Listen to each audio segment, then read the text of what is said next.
ഒരു high value person എന്നതുകൊണ്ട് എന്താണ് അർത്ഥമാക്കുന്നത്? ആരെല്ലാമാണ് ഹൈ വാല്യൂ പേഴ്സൺസ്? ഒരു ഉയർന്ന മൂല്യമുള്ള വ്യക്തി എന്നത് വ്യക്തിപരവും സാമൂഹികവും തൊഴിൽപരവുമായ ജീവിതത്തിൽ അവരെ ബഹുമാനിക്കുകയും അഭിനന്ദിക്കുകയും അന്വേഷിക്കുകയും ചെയ്യുന്ന ഗുണങ്ങൾ ഉള്ളവരാണ്. ഉയർന്ന മൂല്യമുള്ളവരായി ഇരിക്കുക എന്നത് സമ്പത്തിനെയോ പദവിയെയോ മാത്രമല്ല, സ്വഭാവം, മാനസികാവസ്ഥ, പ്രവൃത്തികൾ എന്നിവയെക്കുറിച്ചാണ്.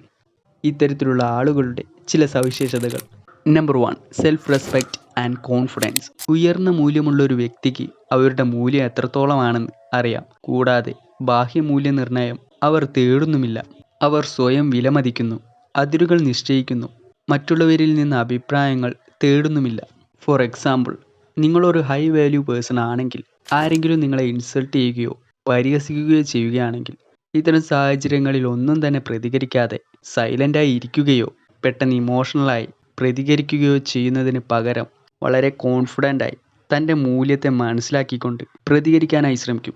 അതായത്, എനിക്ക് നിങ്ങളുടെ ഫീഡ്ബാക്ക് ഇഷ്ടപ്പെട്ടു, പക്ഷെ ഞാൻ ഒരു പ്രൊഫഷണൽ ഡിസ്കഷനാണ് ഇഷ്ടപ്പെടുന്നത് എന്ന രീതിയിൽ നിങ്ങൾക്ക് മറുപടി നൽകാനായി സാധിക്കും. നിങ്ങളുടെ വാല്യൂ എത്രത്തോളം ആണെന്ന് നിങ്ങൾക്ക് അറിയാമെന്നും അതിനെ നിർണ്ണയിക്കാനോ മാർക്കിടാനോ ഉള്ള യോഗ്യത മറ്റുള്ളവർക്കില്ലെന്നും ഇതിൽ നിന്നും വ്യക്തമാണ്. രണ്ടാമത്തേതാണ് ഇമോഷണൽ ഇൻ്റലിജൻസ്. അവർ സ്വന്തം വികാരങ്ങളെ മനസ്സിലാക്കുകയും സാഹചര്യങ്ങളെ ശാന്തമായി കൈകാര്യം ചെയ്യുകയും ചെയ്യുന്നു. ഫോർ എക്സാമ്പിൾ, നിങ്ങളുടെ ഒരു സുഹൃത്ത് നിങ്ങളോട് ദേഷ്യത്തിൽ സംസാരിക്കുകയോ അപമാനിക്കുകയോ ചെയ്യുകയാണെങ്കിൽ തിരിച്ച് ദേഷ്യപ്പെടുന്നതിന് പകരം നീ അപ്സെറ്റ് ആണെന്ന് എനിക്ക് തോന്നുന്നു, സോ നമുക്ക് രണ്ടുപേർക്കും ശാന്തമായ സാഹചര്യത്തിൽ സംസാരിക്കാമെന്ന് മറുപടി നൽകുന്നു. സോ ഇത്തരത്തിൽ മറ്റുള്ളവരുടെ സിറ്റുവേഷൻ കൂടി മനസ്സിലാക്കുകയും നിങ്ങളുടെ ഇമോഷൻസിനെ നിങ്ങളെ നിയന്ത്രിക്കാൻ അനുവദിക്കാതിരിക്കുകയും ചെയ്യുന്നു. മൂന്നാമത്തേതാണ് സ്ട്രോങ് പ്രിൻസിപ്പിൾസ് ആൻഡ് ഇൻറ്റഗ്രിറ്റി. ഇത്തരത്തിലുള്ളവർക്ക് അവരുടേതായ വാല്യൂസും റൈറ്റ്സും ഉണ്ട്. സോ അത്തരത്തിലുള്ള കാര്യങ്ങൾ കീപ്പ് ചെയ്യുകയും അത്തരത്തിൽ ജീവിക്കാനായി ശ്രമിക്കുകയും ചെയ്യുന്നു. സോ മറ്റുള്ളവർ കാണുന്നില്ലെങ്കിലും അവർക്ക് ശരിയായ കാര്യങ്ങൾ ചെയ്യാനും അതിൽ നിലനിൽക്കാനും ഇത്തരത്തിലുള്ളവർ ശ്രമിക്കും. ഫോർ എക്സാമ്പിൾ, ജോലിയിലെ സത്യസന്ധത, ബന്ധങ്ങളിലെ വിശ്വസ്തത എന്നിവ കാത്തു സൂക്ഷിക്കുന്നത്. സോ ഇതൊന്നും ആരും കാണുന്നില്ലെങ്കിലും നിങ്ങൾക്ക് ജോലിയിൽ പറ്റിയ പിഴവുകളോ തെറ്റുകളോ സ്വയം സമ്മതിക്കുകയും അതിനെ തിരുത്താനും നിങ്ങൾ തയ്യാറാകും. നാലാമത്തേതാണ് കണ്ടിന്യൂസ് ഗ്രോത്ത്. ഇവർ പഠനത്തിനും വ്യക്തിഗത വികസനത്തിനും സ്വയം മെച്ചപ്പെടുത്താനും നിരന്തരം ശ്രമിച്ചുകൊണ്ടേയിരിക്കുന്നു. പുതിയ പല കാര്യങ്ങളും പഠിക്കാനും മനസ്സിലാക്കാനും ശ്രമിക്കുന്നു. സാമ്പത്തികപരമായി, വ്യക്തിപരമായി, സാമൂഹികപരമായി, തൊഴിൽപരമായി എല്ലാം വളരാനും അതിൽ ഗ്രോത്ത് ഉണ്ടാക്കിയെടുക്കാനും ഇവർ നിരന്തരമായി പരിശ്രമിക്കുന്നു. അഞ്ചാമത്തേതാണ് ഇൻഡിപെൻഡൻസ് ആൻഡ് സെൽഫ് സഫിഷ്യൻസി. അവരുടെ മൂല്യം നിർണ്ണയിക്കാനോ അവർക്ക് വല്ലതും നൽകാനോ അവർ മറ്റുള്ളവരെ ആശ്രയിക്കാറില്ല. അതായത് സന്തോഷത്തിനോ സാമ്പത്തിക ഭദ്രതയ്ക്കോ വേണ്ടി അവർ മറ്റുള്ളവരുടെ സഹായം തേടാറില്ല. ഫോർ എക്സാമ്പിൾ, ഒരു റിലേഷൻഷിപ്പിൽ അവർക്കൊരു പങ്കാളിയിൽ നിന്ന് നിരന്തരമായ മൂല്യനിർണ്ണയം ആവശ്യമില്ല. ഇൻ ഫിനാൻസസ്, ഒരൊറ്റ ശമ്പളത്തെ ആശ്രയിക്കുന്നതിനു പകരം അവർ വരുമാന മാർഗങ്ങൾ നിർമ്മിക്കുന്നു. ആറാമത്തേതാണ് ഹൈ സ്റ്റാൻഡേർഡ്സ്. ഇവർ ബന്ധങ്ങൾ, തൊഴിൽ, വ്യക്തിജീവിതം എന്നിവയിൽ ഉയർന്ന നിലവാരം പുലർത്തുന്നു.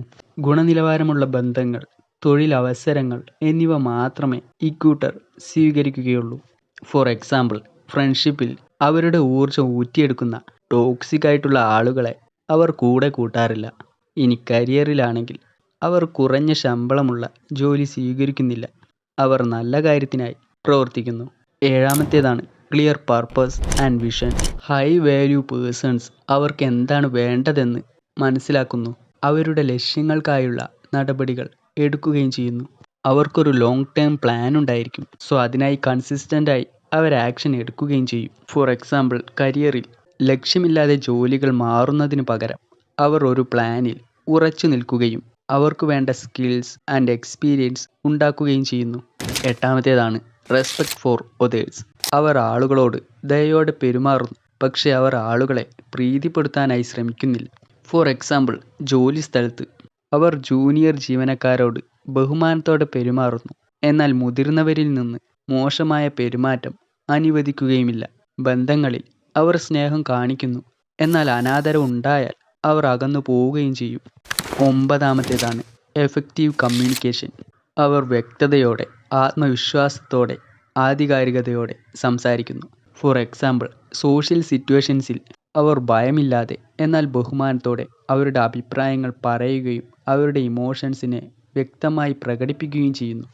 10ാമത്തേതാണ് ഇമോഷണൽ കൺട്രോൾ.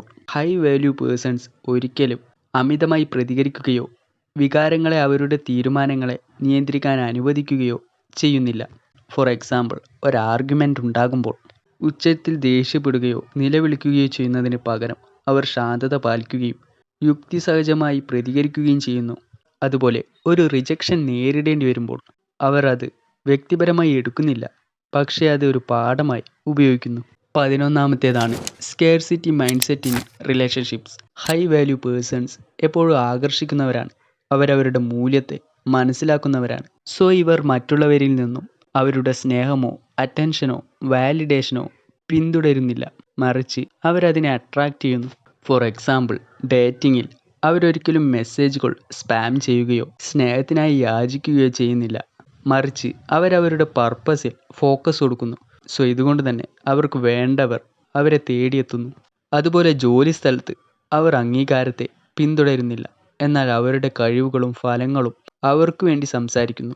ഒരു ഉയർന്ന മൂല്യമുള്ള വ്യക്തിയായിരിക്കുക എന്നതിനർത്ഥം ബഹുമാനത്തിൻ്റെയും വിജയത്തിൻ്റെയും അർത്ഥവത്തായ ബന്ധങ്ങളുടെയും ജീവിതം സൃഷ്ടിക്കുന്നതിന് നിങ്ങളുടെ മനസ്സ്, വികാരങ്ങൾ, പ്രവർത്തനങ്ങൾ എന്നിവയിൽ പ്രാവീണ്യം തേടുക എന്നതാണ്.